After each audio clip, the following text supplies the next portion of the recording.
The Patriots punched their ticket back to the Super Bowl in a snowball game. The Seahawks win a thriller against the Rams, and a few head coaching hires. All of that next on This Week in the NFL.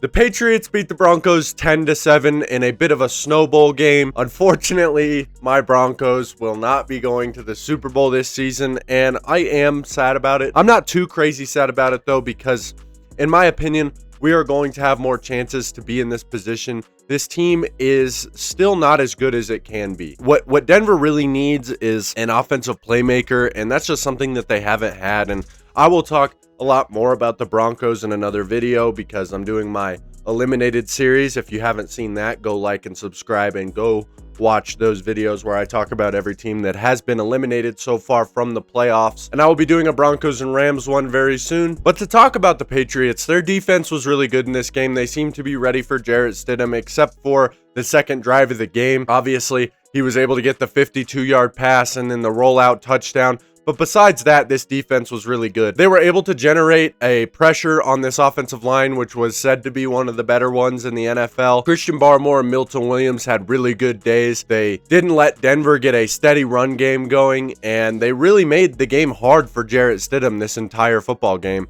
The defense was just really, really good besides one drive. The Patriots offense scares me in this Super Bowl. Do I think that they really have a shot to beat Seattle? Not really. I think this team is just not ready. Their defense is good, but offensively they have a lot of problems. This offensive line isn't great. The Patriots are one of the first, or I think the first team ever to have 5+ sacks in 3 straight playoff games. And you're not going up against an easier defensive line. You're going up against a very, very tough defensive line in the Super Bowl, as well as you have the rest of the playoffs.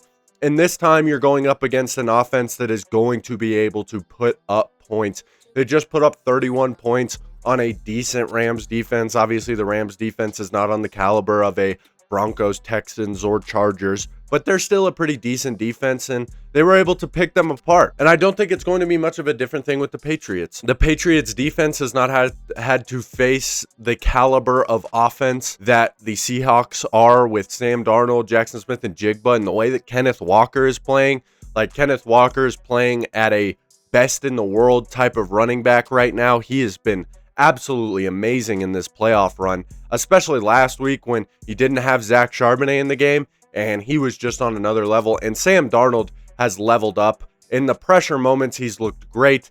Last week, he was the best player on the field. He was fantastic. It's going to be a big struggle for these Patriots to try and stop this offense, which means that their offense is going to have to be equally as good. And with how dominant this Seahawks defense has been all season, I just don't see it happening. It seems like the Patriots offensive line is just not good enough to block these guys, and I don't think that their wide receivers are going to be able to create separation against this secondary. You're going to have to try and rely on the run game, which I don't know if that's even going to work at all. You know, Travion Henderson is not the most efficient running back, and maybe Ramondre Stevenson can be the guy, but I just don't think that it's going to be very effective in trying to create a lot of offense in this game. But now let's talk about the Seahawks. The Seahawks were able to beat the Rams 31-27, and they were good in pretty much all fashions of the game. Their defense obviously let go a few points, 27 to be exact. They were going up against the MVP and the best wide receiver core in the NFL right now, so it really is tough to play great defense on this team. Even the last time these guys played, the Rams scored 30 points. The first time they played, it was 21. This Rams team has been able to score on this defense, but there hasn't been many other offenses that have been able to score on this defense. I trust in this defense to be able to go into this Super Bowl and win it. The Seahawks look like the overwhelming favorite, in my opinion. They're better in every facet of the game except for quarterback, and Drake May has just not been great. He's gotten really lucky that he's faced probably the 3 worst quarterback performances this playoffs. Like, he had to face Stidham. Stroud was putrid. Justin Herbert was putrid. You know, they haven't really gone up against an offensive force yet, and they're going to this week. The Seahawks are able to get whatever they want, especially last week, finding Jackson Smith and Jigba whenever you could. He had 10 receptions for 153 yards and a touchdown. He is the offensive player of the year this year. He's just another level of wide receiver. And then you're just, Kenneth Walker in this playoff run has been unconscious. Like, his ability to make players miss, his ability to make plays has been unbelievable. He had 3 touchdowns against the 49ers. And then in this game, he was super efficient and able to take short passes and short plays for extra yards. He's just a fantastic player. And it's going to be tough for the Patriots to stop them. I will officially predict the Super Bowl in a week, but right now, you can kind of see who I'm going to pick to win that game. Seattle just looks like the much better team at this point. Now, to finish off this week in the NFL, I'm going to talk about some head coaching hires that have happened so far this season. Eventually, I will grade every single head coaching hire, but I'm just going to talk about some of them. The first one is the Giants hiring John Harbaugh, which happened a couple weeks ago. This is a great hire for them. This team is so young, and they needed a culture setter. And I said in my video when I talked about them, like after the season, when I talked about all the teams that didn't make the playoffs, was John Harbaugh hired before the playoffs? I feel like I've already talked about John Harbaugh on this channel before, but I also don't remember, but I'm going to talk about him again. I just think it's a fantastic hire for the Giants. They needed someone who could be a culture setter. They needed someone who could push this team over the edge because they have such good young talent. They have Jackson Dart. They have Cam Scatterbo. They have Malik Neighbors. They have Wan'Dale Robinson. They have Theo Johnson. They have Brian Burns. They have Andrew Thomas. They have Kayvon Thibodeau. They have Abdul Carter. They have Dexter Lawrence. Like, they have all these players.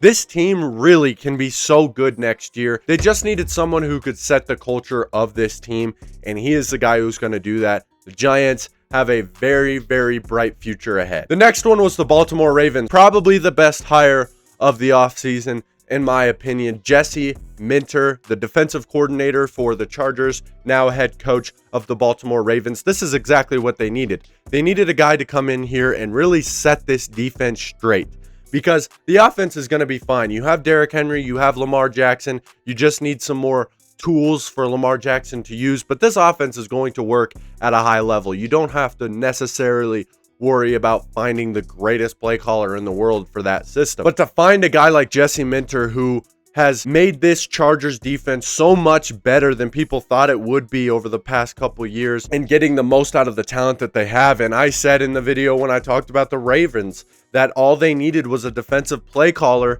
so that the talent on this defense that they do have can actually be maximized. You know, before it wasn't maximized. Zachary Orr was not great at bringing this defense together, but Jesse Minter, I think, is going to create a very good scheme for this defense. It'll be a lot better of a group next year, and this Ravens team is back to being a Super Bowl contender as soon as next season. The Falcons hired Kevin Stefanski, which I do think is a pretty decent idea. He's a good offensive guy. I don't know, Kevin Stefanski has had a lot of drama problems in his career. He was a highly touted head coach candidate in this candidate cycle, but in my personal opinion, I think that yes, he's a great offensive play caller, and I think Michael Penix and this offense can really thrive with him there. I also wonder if there is going to be drama that comes out of this head coaching hire with Stefanski. Can Stefanski bring this team together for real? We will see. The Tennessee Titans hired Robert Saleh, which a lot of people I don't think love. I like this hire. I've always liked Robert Saleh as a head coach. I think with the Jets, he was scapegoated. I do not think that Robert Saleh was the main problem and why that team wasn't good. I think he's going to be able to go to the Titans, and this Titans defense has been decent for years. He's going to continue to have this Titans defense looking decent. I think that that's his specialty, of course. What they also did was bring in Brian Dable, which makes me think that this Robert Saleh hire is also one of the better hires, because they also hit a home run with the offensive coordinator with Brian Dable. I think that Brian Dable is a fantastic offensive coordinator. He helped Josh Allen win a lot of games and have a lot of stats, and I think he's going to be able to do the same with Cam Ward. This team has their coaches. They have their quarterback. And, you know, we'll see what Robert Saleh brings. You know, maybe he does suck as a coach, and I'm completely wrong about him. But I think this team with some more offensive infrastructure can be really, really good next year. I think they can actually be a threat to make a wild card spot. This team looks like they are in a good position. And this was a good coaching candidate cycle for the Tennessee Titans. Probably 2 of the top 10 candidates of the whole coaching cycle. They got 2 of them on their team, and I think that's just a fantastic thing to happen for them. The Bills hired Joe Brady, which I don't think is a... Listen, I don't know what to think about this one. I think right now, the high level of offense that the Bills have had for years now, or for a couple years under Joe Brady, has been really good. And I like that they're going with some continuity for this offense. So, we're not changing the offense again next year. You can essentially run the same offense with the same chemistry, with the same guys. It's a good thing to have Joe Brady as your head coach, in my personal opinion. Now it really matters what they do with their defensive coordinator. We'll see how Joe Brady is as an actual head coach, because there's a lot more that goes into head coach than just play calling. But as far as play calling, I think the hire is not the worst in the world. I would have liked a defensive guy, but I don't hate it. I do think that whoever they do hire for their defensive coordinator is one of the most important jobs right now. And it looks like they did hire, actually, before I started this video, they actually did hire their defensive coordinator. And it is Broncos defensive pass coordinator, Jim Leonhard, which I don't know. I don't know. We'll see. We'll wait and see. I don't know if this guy is good, if this guy is bad. Obviously, our defense is okay, but our pass game, in my opinion, our pass defense is overrated. I don't think it's the best in the world, but we will see. Jim Leonhard may be one of the best one of the best defensive coordinators. If this defense continues to suck next year and it's because of him, then maybe you make a better decision on your defensive coordinator next year. But I can't speak on this guy because I have no idea. The Dolphins signed Jeff Hafley, which I just don't like. I don't know what to think of this move. Like, I don't think that I like it, because I don't think that hiring a defensive guy when a team has basically nothing, like their defense got better by the end of the season. It was one of the best run defenses, but their defense isn't that great. Their offense isn't that great. Or their offense kind of sucks, if we're being really honest. In Jeff Hafley's opening press conference, he said that he was going to try and draft a quarterback every single year, or every other year at least, which I think is a great idea. Obviously, Tua is not the quarterback of the future for this team. Unfortunately, he's just not talented enough. He doesn't have the arm, and he no longer has the brain. I don't know what I think 100%. I don't think it's like a travesty of a coaching hire, but I'm not going to say that I think it's the best coaching hire in the world.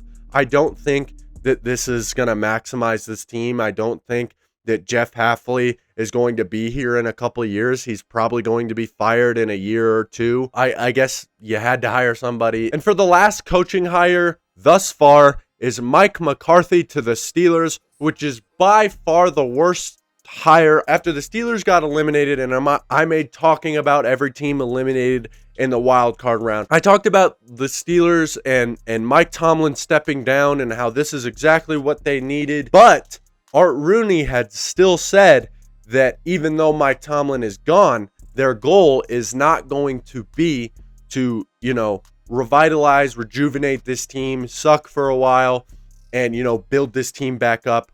His idea was he was going to try and push for Super Bowls.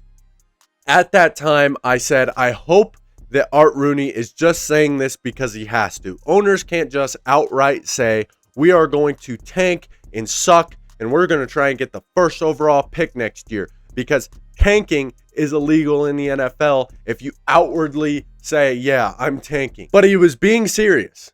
He signed Mike McCarthy, and according to reports, it wasn't to lure Aaron Rodgers back, but as of Mike McCarthy's opening interview, he already said that he wants Aaron Rodgers back. This team is just going to be in the same exact position they were next year, at around 10-7, maybe make the playoffs, maybe not. We'll see. But if they do make the playoffs, they're going to get bounced in the first round. They're just doing the same circle. Mike McCarthy is just good enough to bring this team back to the playoffs, but he's not good enough to win this team a Super Bowl or even win this team a playoff game. This team is just not good enough. The offensive infrastructure sucks.